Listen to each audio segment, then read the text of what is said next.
Well, hello again. Welcome again to another reading. We're going through the articles by H.J. Vine, and we're in volume 1. And we are going to be looking at 2 articles because this first one is very short. And it's entitled, The Assembling Together.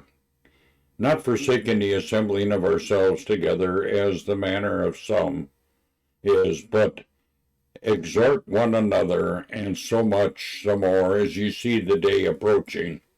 Hebrews 10:25. A seasonable exhortation, and while it becomes the custom of some to ignore it, it is increasingly to mark true believers as the day of the coming of Christ draws near. The injunction is to completely assembling of ourselves together. The word, and it's in the Hebrew, or in the Greek, is one used elsewhere in regards to our completing assembling together to Christ in the air at his coming again. 2 Thessalonians 2:1. Not one of the saints will fail to be at that glorious assembling together. But we are to be on that line now. The children of God should gather together. We should seek to get all together wherever we may be located, found. Not only the scattering works of the wolf, John 10:12, but the pursuing of these last days, megate against our being all found often together. Nevertheless, the word points us in the direction encouraging one another, and so much the more as we see the day approaching. And we will now go into our second article, which is entitled Called Out and Called Into. The God of glory called Abraham out of his country and from his kindred into a land of promise. See Acts 7, verses 2 and 3. He was called out of one place and called into another, and he became the friend of God. The calling out cost him much exercise of soul and conflict, but that is not worth to be compared with the blessings and honor and favor which he was called into. His faith embraced the rich inheritance, the heavenly city, Hebrews 11. The such promises of God, yea, and the true God himself, as Abraham's God, as a contrast to Abraham, his nephew Lot, declined from the path of separation, and disassociated results followed the destruction of Sodom and Gomorrah, which he had become a magistrate, for he lost everything that a man, and especially a righteous man, could rejoice in. The same God reveals himself to Moses as the I Am, and called Israel out of Egypt, out of the house of bondage, to enter into the promised inheritance, and he reveals himself in covenant relationship with them as Jehovah. Israel is honored as the nation which is to have the headship of the appointed earthly system of nations, and as Jehovah's people to serve him in a special nearness and make his name known in all the earth. But like many who claim to be his people today, they backslid from the Lord. Therefore, the day of their full blessings has been postponed. It is yet future.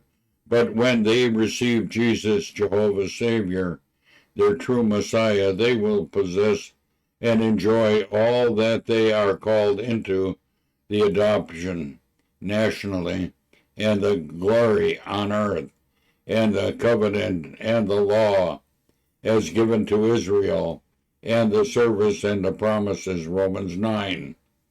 Their called out involved much testing and disciplined dealings, but the blessing, the mercy, the glory into which they are called is so surpassing that the former is not worth even being compared. It is the same God, the one true God, who has called out from among the nations the church, correctly rendering the assembly, from the fellowship of the world association and aspiration which are not after Christ.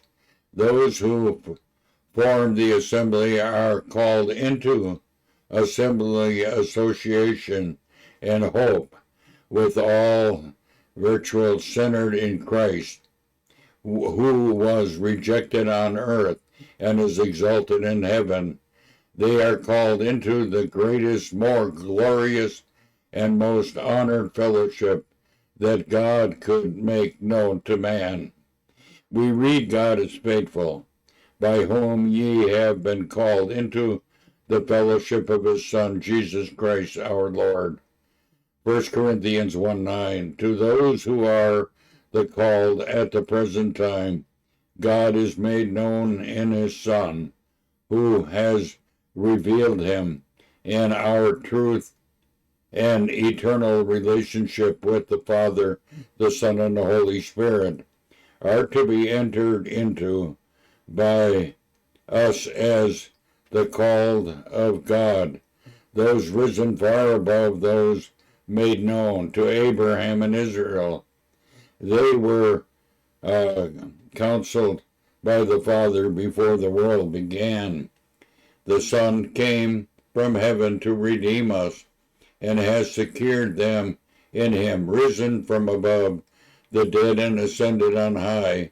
The Holy Spirit has baptized all those who are saved into one body. He dwells and he indwells them. He seals them and gives them the necessary power to enter into the heavenly assembled blessing unto which they are called.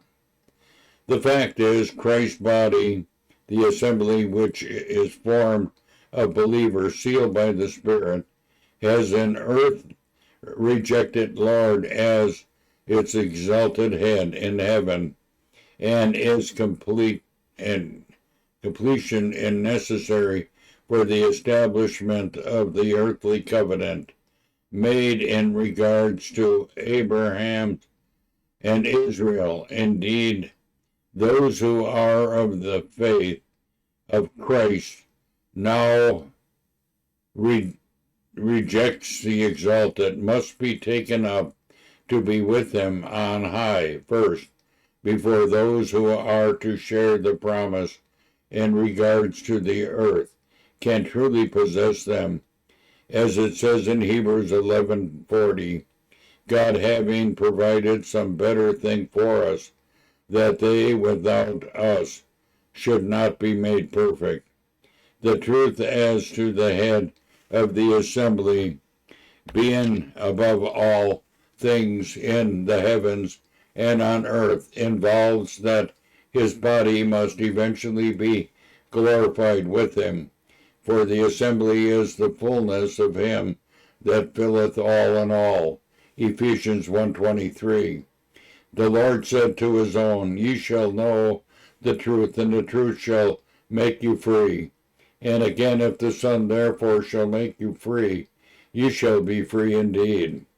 Understanding what we are called out of and what we are called into gives real liberty to the children of God today. Twice in John 17 we read of the Son saying to the Father, They are not of the world, even as I am not of the world. Also I have declared unto them thy name, and will declare it, that the love wherewith thou hast loved me may be in them, and I in them. The fellowship of such a consequently divine deepens and sound doctrine is maintained by the Spirit, who is given to lead us into all truth. Moreover, prayer in the name of the Son of God makes them and worship in the Spirit and in truth, for we are told the Father seeks such to worship him, John 4:23. They are called the true worshipers.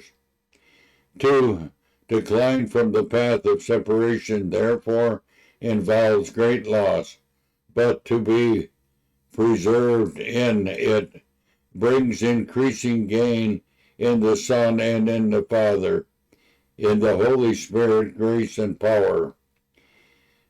The very thought of politically legislation as to how such should pray and worship is repugnant to the very nature, as well as to their faith.